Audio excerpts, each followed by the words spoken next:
मैं मोदी जी से और योगी जी से कहती अब इनका बुलडोजर कब उनके घर पे चलेगा। ऐसे तो बहुत एक्शन लेते हैं और इनका जो नारा है कि बेटी बचाओ बेटी पढ़ाओ, जब बेटी सुरक्षित ही नहीं रहेंगी तो बेटी बचेंगे ही नहीं, तो बेटी को पढ़ाएंगे किस लिए। नमस्कार, 4 PM में आप सभी का स्वागत है। इस खबर से आपको स्मृति ईरानी जी की याद जरूर आ जाएगी। अरे वही स्मृति ईरानी जी जो कांग्रेस की मनमोहन सरकार में हर मुद्दे पर सरकार को घेरने का काम करती थी।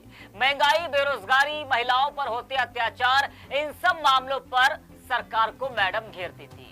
वही ईरानी जी जो मनमोहन सिंह को चूड़ियां भेजती थी।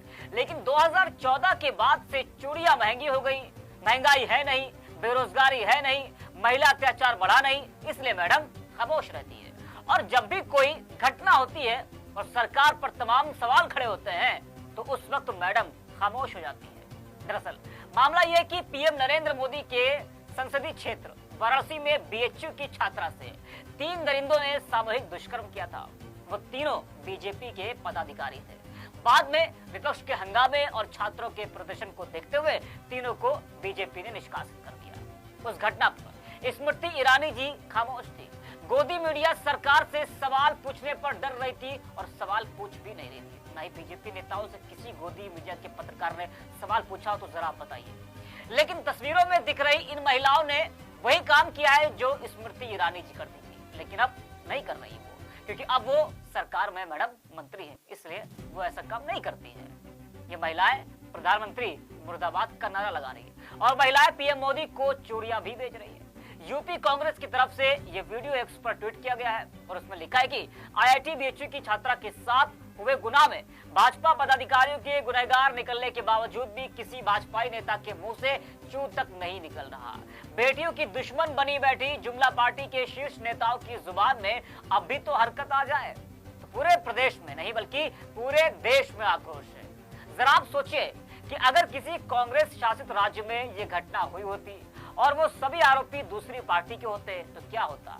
तब तो भाजपा के तमाम नेता उस राज्य में पहुंच जाते और गांधी परिवार पर, कांग्रेस पर तमाम सवाल के बौछार खड़े हो जाते। लेकिन यूपी में जहां भाजपा सरकार है, योगी जी मुख्यमंत्री है, उस राज्य में वो भी प्रधानमंत्री मोदी जी के संसदीय क्षेत्र में जब ऐसी घटना होती है, वो भी बीजेपी नेताओं के द्वारा, तब हो हल्ला नहीं होता, तब कोई नहीं बोलता और तो और बुलडोजर भी तब शांत हो जाता है। वही बुलडोजर जो हर वक्त तैयार रहता है गरजने के लिए। लेकिन बीएचयू की छात्रा से दुष्कर्म करने वाले आरोपियों के घर बुलडोजर नहीं चला, बुलडोजर में तेल खत्म हो गया। अब इस मामले में जहां विपक्ष सरकार पर हमलावर है तो वही सोशल मीडिया पर भी बवाल मचा हुआ है। लोग बुलडोजर को लेकर सरकार से सवाल कर रहे हैं कि आपका बुलडोजर कहां पहुंचा, कहां है। सनोज गौतम नाम के एक यूजर है, वो लिखते हैं कि जिस प्रकार सरकार अपने विपक्ष के गुंडे के करीबियों को खोजकर बुलडोजर चलाने का कार्य जारी रखे है, क्या उसी तरह बीएचयू की छात्रा के साथ हुए बलात्कारियों एवं उनको पनाह देने वालों पर कार्रवाई के साथ बुलडोजर चलेगा। कुणाल पांडे, अभिषेक चौहान एवं सक्षम पटेल, 3 नाम वो यूजर लास्ट में लिखता है। वहीं प्रारित नाम के यूजर हैं, वो लिखता है कि एक बार लाल किले से इन्होंने कहा था कि बेटी पढ़ाओ बेटी बचाओ, लेकिन बीजेपी कार्यकर्ता तो एकदम आगे बढ़ गए और बेटियों का रेप करने में लगे। बीएचयू रेप इसका ही उदाहरण है। बुलडोजर चलाने का इंतजार है, कब चलेगा। वहीं गौरव गोयल नाम के एक यूजर हैं, वो लिखते हैं कि पीएम मोदी की कुछ तस्वीरें शेयर करते हुए लिखते हैं कि जनता के पैसे की लुटाई, देश के संवेदनशील मुद्दे, मणिपुर और बीएचयू पर बोलने पर साहब को शर्म आई।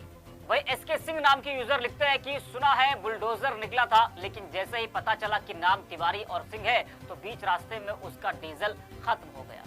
वही महिलाएं क्या कुछ कह रही है इस पूरे मामले को लेकर, वो भी आपको हम सुनाते हैं। जरा आप इस वीडियो को ध्यान से देखिए और सुनिए कि देश में, प्रदेश में बीएचयू में हुए छात्रा के साथ दुष्कर्म मामले को लेकर लोगों में कितना आक्रोश है। जरा इस वीडियो को आप देखिए। अभी कुछ दिन पहले बनारस की बेटी के साथ जो गैंगरेप हुआ है, मालूम होने के बावजूद भी वो बच के निकल गए। आईटी सेल के बीजेपी की कार्यकर्ता थे। अब क्यों नहीं मैं मोदी जी से और योगी जी से कहती अब इनका बुलडोजर कब उनके घर पे चलेगा। ऐसे तो बहुत एक्शन लेते हैं और इनका जो नारा है कि बेटी बचाओ बेटी पढ़ाओ, जब बेटी सुरक्षित ही नहीं रहेंगी तो बेटी बचेंगे ही नहीं, तो बेटी को पढ़ाएंगे किस लिए। और जो सरकार निकम्मी है वो सरकार बदलनी है। हमारे राष्ट्रीय अध्यक्ष जी माननीय श्री अखिलेश यादव जी और हमारी महिला सभा की प्रदेश अध्यक्ष श्रीमती रिवि श्रीवास्तव जी के निर्देश पे हमारी पूरी महिला समिति की कमेटी पूरे प्रदेश भर में महामहिम राष्ट्रपति को ज्ञापन डीएम साहब के द्वारा दिया गया है। और उसी रोष में कि जो गैंगरेप हुआ है, गैंगरेप के विरोध में जो छात्राओं ने प्रदर्शन किया था, उनके ऊपर जो धाराएं लगाई गई हैं, वो धाराओं को वापस लिया जाए और बलात्कारियों के ऊपर कठोर से कठोर कार्रवाई होके उनके घर पे बुलडोजर चलाया जाए और उस बनारस की लड़कियों को न्याय दो। अगर यही हाल रहा तो 2024 में जो चुनाव होने वाला है लोकसभा का, महिलाएं उनसे जोर शोर से हिस्सा लेंगी और महिलाएं अगर तख्ता पलट दी तो शायद ये सरकार दोबारा नहीं बन पाएगी और हमारी पूरी गठबंधन की सरकार ही बनने वाली है और 2024 में लोकसभा के चुनाव में आपको उसका परिणाम देखने को मिलेगा। तो सुना आपने किस तरह से तमाम लोग हैं वो सरकार से सवाल कर रहे हैं। बीजेपी नेताओं से आज लोग पूछ रहे हैं कि आप क्यों खामोश है इस मुद्दे पर, क्यों आप नहीं बोल रहे हैं। तमाम लोग नरेंद्र मोदी जी की फोटो को शेयर करके उनसे सवाल कर रहे हैं कि मणिपुर और बीएचयू जैसे मामले में आप क्यों शांत हैं, क्यों नहीं बोलते हैं आप। और बुलडोजर कहाँ है साहब का, जो बुलडोजर गरजता है, गुंडे माफियाओं के ऊपर चलता है, वो बुलडोजर आज कहाँ है। वो बुलडोजर आज नहीं पहुंचा उनके घर तक। ऐसी तमाम वीडियोस को देखने के लिए आप बने रहिए 4PM के साथ।